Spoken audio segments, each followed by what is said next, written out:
Associate sponsor UltraTech cement. आपल्या सर्वांचेच नाही तर सगळ्या महाराष्ट्राचे, ज्यांच्या सभांसाठी ज्यांच्या भाषणासाठी महाराष्ट्र आतुर असतो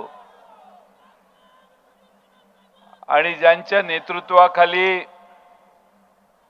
आमची महाविकास आघाडी महाराष्ट्रामध्ये 48 जागा अतिशय प्रभावीपणाने लढते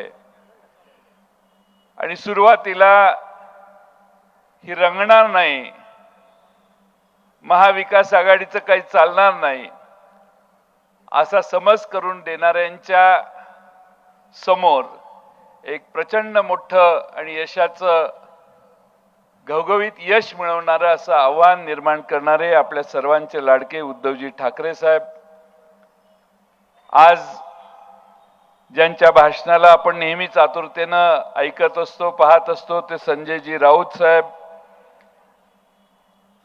काँग्रेस पक्षाचे नेते विश्वजित कदमजी, आपले उमेदवार चंद्रहार पाटीलजी,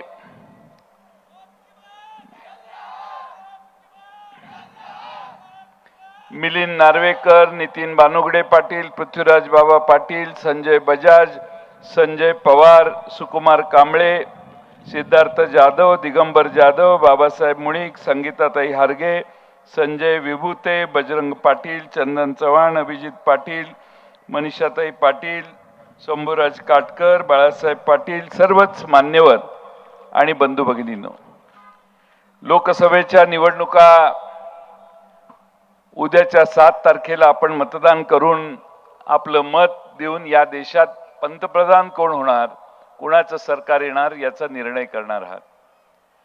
संपूर्ण देशामध्ये सामान्य माणसं भारतीय जनता पक्षाच्या पूर्णपणाने विरोधात गेलेत आणि माणसांची प्रचंड रागाची भावना पदोपदी महाराष्ट्रात आणि देशात अनेक ठिकाणी लोक व्यक्त करतात. महिन्याभरापूर्वी चित्र वेगळं होतं, पण जेव्हापासून महाराष्ट्रामध्ये उद्धव ठाकरेंचे दौरे सुरू झाले, उद्धवजींच्या जशा सभा सुरू झाल्या, शरद पवार साहेब पायाला भिंगरी घालून जसे फिरायला लागले, तसा महाराष्ट्र पुन्हा एकदा ठामपणाने या दोघांच्या मागे उभा राहतोय असं चित्र निर्माण झालं. महाराष्ट्रामध्ये मराठी माणसांनी तयार केलेले 2 पक्ष फोडण्याचं प्रायश्चित्त भारतीय जनता पक्षाला द्यायचं, हा निर्धार मराठी माणसांनी महाराष्ट्रात केलेला दिसतोय. मी आज आपल्यापुरतं सांगत नाही, पण शिवसेना, काँग्रेस आणि राष्ट्रवादी काँग्रेस आमचे सगळे मित्र पक्ष हातात हात घालून आम्ही काम करतोय. अपवाद फक्त सांगलीच आहे. या मतदारसंघामध्ये हा मतदारसंघ शिवसेना आणि काँग्रेस यांच्या चर्चेमध्ये शिवसेनेकडे गेला. शिवसेनेने चंद्रहार पाटील डबल महाराष्ट्र केसरी यांना उमेदवारी दिली. हा त्या पक्षाचा निर्णय आहे, आघाडीचा निर्णय आहे, एकट्या शिवसेनेचा निर्णय नाही. कारण आघाडीतले 48 उमेदवार आम्ही सगळ्यांनी बसून मिळून जे ज्या पक्षाला जागा आल्या त्या पक्षाने निर्णय घेऊन घोषित केल्या. मी माझी सातारची जागा दुसऱ्या कुठल्या पक्षाला चर्चा करून फारशी केली नसेल कदाचित, आणि म्हणून एकदा पक्षाला जागा गेल्यानंतर, निर्णय जाहीर झाल्यानंतर त्याच्यावर चर्चा न करता भारतीय जनता पक्षाला आपल्याला जर पराभूत करायचं असेल तर या नवीन चेहऱ्याच्या मागे आपल्या सगळ्यांनी उभा राहायला पाहिजे. आपण जर आपल्या उद्दिष्टाशी प्रामाणिक असू, महाराष्ट्रामध्ये खरंच आपल्याला भाजपचा चेहरा बुरखा उतरवायचा असेल आणि भाजपचा विरोध करायचा असेल तर महाराष्ट्रात प्रत्येक मतदारसंघ, नुसता सांगली नाहीये, प्रत्येक मतदारसंघामध्ये 3, 4, 5 पक्ष, दोन्ही भारतीय कम्युनिस्ट पक्ष, मार्क्सवादी कम्युनिस्ट पक्ष, समाजवादी पक्ष, शेतकरी कामगार पक्ष, सगळे पक्ष एकसंघपणाने हातात हात घालून काम करतायत. आणि म्हणून माझी आपणा सर्वांना विनंती आहे की ठीक आहे, कुणाचा तरी इच्छा होती, नाही झाली मान्य. पण त्याचा अर्थ आपण आपली लढाईची दिशा बदलू शकत नाही. आपण एकसंघपणाने, ताकदीनं, ठामपणानं चंद्रहार पाटील यांच्या मशालीचंच काम केलं पाहिजे. स्टेजवर एक आणि खाली एक अशी भाषा जर आम्ही करायला लागलो तर पंचायत होईल. लोक काय म्हणतात हे फार महत्वाचं नाही. आपली सत्सद्विवेक बुद्धी जागृत ठेवून आपण सगळ्यांनी काम केलं पाहिजे. मी राष्ट्रवादी काँग्रेसच्या सगळ्या कार्यकर्त्यांना सांगतो, माझ्या पक्षात राहायचं असेल, माझ्या बरोबर काम करायचं असेल तर त्यांनी चंद्रहार पाटलांचंच काम केलं पाहिजे. त्यांनी दुसरं इकडं तिकडं केलं तर त्यांना माझा शेवटचा नमस्कार राहील. शेवटी आम्हाला भारतीय जनता पक्षाचा पराभव करताना शिवसेना आणि काँग्रेस दोन्ही पक्ष पाहिजेत. मी महाराष्ट्रामध्ये 10 जागा लढवतोय. 10 जागा राष्ट्रवादी शरद पवार साहेब लढवत आहेत. त्या सर्व ठिकाणी हे दोन्ही पक्ष मला पाठिंबा देत आहेत. दोन्ही पक्ष आम्हाला मदत करतायत. अगदी कम्युनिस्ट पक्षाचे देखील नेते आम्हाला मदत करतायत.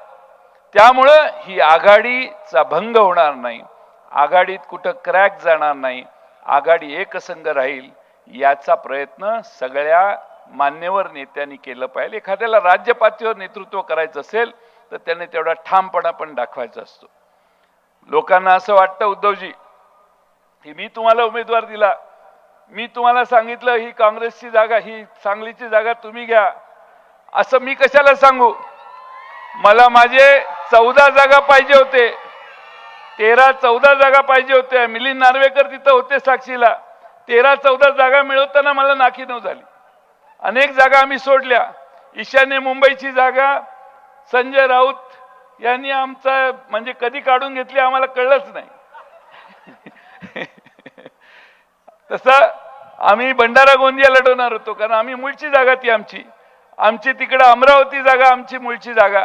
तिकडं अपक्ष एक मागच्या वेळी आम्ही अपक्षांना पाठिंबा दिला. तिकडं आम्हाला त्यावेळी काय बुद्धी झालेली कुणास ठाऊक, पण आम्ही तिकडं अमरावतीला अपक्ष उमेदवाराला पाठिंबा दिला.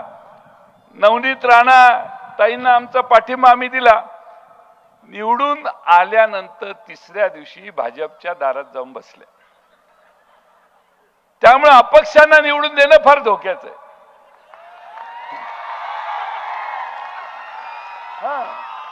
कधी कुठं जातील काय पत्ता नाही. आणि त्यामुळं ज्याला शाहू फुले आंबेडकरांचा विचार मान्य आहे, शाहू फुले आंबेडकरांचा विचार ज्यांना मान्य आहे त्यांना जातीयवादी शक्तींच्या बरोबर लढत असताना ठामपणाने चंद्रहार पाटलांच्या मागे उभा राहायला पाहिजे, हा माझा आग्रह आहे.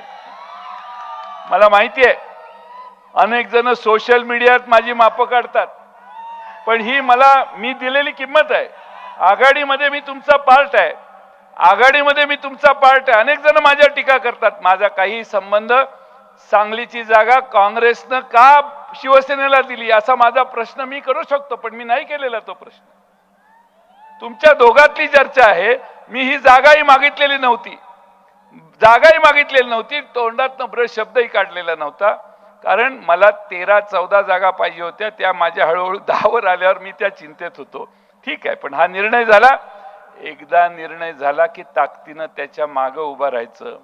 मला आठवतंय उद्धवजींचा स्वभाव असा आहे, एकदा त्यांचा निर्णय झाला की सूर्य एखाद्या वेळे पश्चिमेला उगवेल, पण त्यांचा निर्णय ते बदलत. हा मला फार जवळून मागच्या महिन्याभरात अनुभव आलेला आहे. आणि त्यामुळं महाराष्ट्रातला शिवसैनिक त्यांच्या मागे निष्ठेनं का राहतो, तर एकदा दिलेला शब्द हा माणूस मोडत नाही, हा विश्वास सामान्य लोकांना आहे. शेवटी प्रत्येकाचं कॅरेक्टर, प्रत्येकाची व्हॅल्यू ही त्याच्या निर्णय क्षमतेत आहे. आपण नळमटळमपणा केला तर आपलं कॅरेक्टर, आपली पर्सनॅलिटी कधी तयारच होणार नाही. पण उद्धवजी ठामपणाने मलाही 2-3 ठिकाणी सांगितलं, जयंतराव आमचा निर्णय झालाय, हा विषय बंद झालाय, तुम्ही हा विषय परत काढू नका. असे अनेक मागच्या 2-3 महिन्यात आमच्या चर्चेत सांगितले.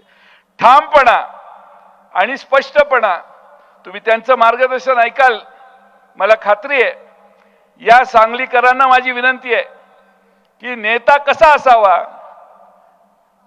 गंगेत करोनाच्या काळात प्रेत वाहून गेली, त्यावेळी महाराष्ट्रात कुठल्याही प्रेताची वासलात विल्हेवाट लावताना योग्य ते संस्कार करून, अंत्यसंस्कार करून नच त्या प्रत्येक प्रेताची विल्हेवाट लावण्याची व्यवस्था आमचे नेते उद्धवजी वर्षा बंगल्यात बसून करत होते.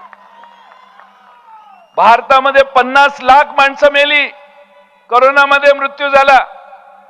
पण महाराष्ट्रामध्ये करोनामध्ये ऑक्सिजन कमी पडला, काही हॉस्पिटल कमी पडले, जे जे झालं, हा नेता 24 तास या सगळ्या सुधारणा महाराष्ट्रात करण्याचं काम करत होता.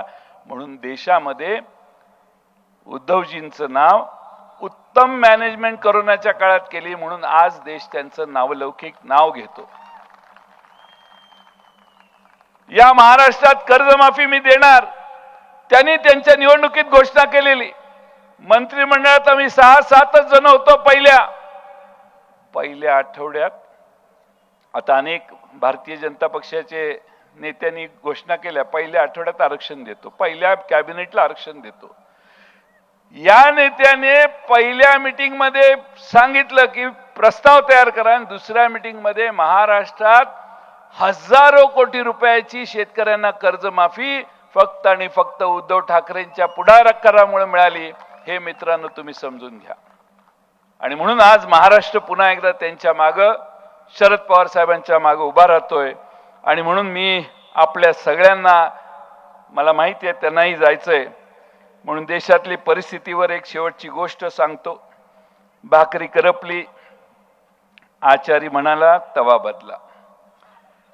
पुन्हा भाकरी करपली, आचारी म्हटला पीठ बदला. भाकरी तरी करपली, आचारी म्हटला पाणी बदला. भाकरी पुन्हा पुन्हा करपली, आचारी म्हटला चूल बदला. तरी देखील परिणाम शून्य, भाकरी करपतच राहिली. आज एकाचीही ह्या सगळ्या वेळी ताकद झाली नाही की आचारी बदला म्हणायची. इतक्या वेळा भाकरी करपली तरी आचारी बदला म्हणायची ताकद झाली नाही. ही भारतीय जनता पक्षाची परिस्थिती आहे. आणि म्हणून तुमच्या माथी महागाई मारणारा, तुमच्यावर बेकारीची कुऱ्हाड लादणारा, तुमच्या देशातल्या आया बहिणींची अब्रू जात असताना त्यावर चकार शब्द न काढणारा जो मूळ मालक आहे तो बदलण्याची वेळ आलेली आहे. आणि म्हणून आम्ही म्हणतो की यंदा आपल्या देशाचा पंतप्रधान आणि देशातलं भारतीय जनता पक्षाचं सरकार बदला. पुन्हा एकदा चांगले दिवस आणायचे असतील, महागाई कमी करायची असेल, जीएसटीतून तुम्हाला मुक्तता घ्यायची असेल, तर पुन्हा एकदा उद्धवजींच्या नेतृत्वाखाली आपण सगळे एकत्रित येऊ. मला खात्री आहे पुढच्या 6 महिन्यानं येणारं सरकार उद्धवजी तुमचंच असणार आहे, दुसऱ्या कुणाचंही नसणार आहे. आणि त्यामुळं सरकार बदललं जाणार आहे. सरकारच्या विरोधात महाराष्ट्र गेलेला आहे. तुमचा देखील कौल त्याच दिशेनं मिळावा एवढीच विनंती करतो. सांगलीला ते आले, खरं म्हणजे तुम्ही येण्याच्या आधी मी इथं उपस्थित राहायला पाहिजे होतं, कारण आमचा सत्यजित पाटील शिवसेनेच्या मशालीचा उमेदवार पलीकडं शिरोळला आहे, त्यामुळं मला तिकडं सभेला वेळ झाला म्हणून दिलगिरी व्यक्त करतो आणि आपल्या सर्वांची रजा घेतो. Associate sponsor UltraTech cement.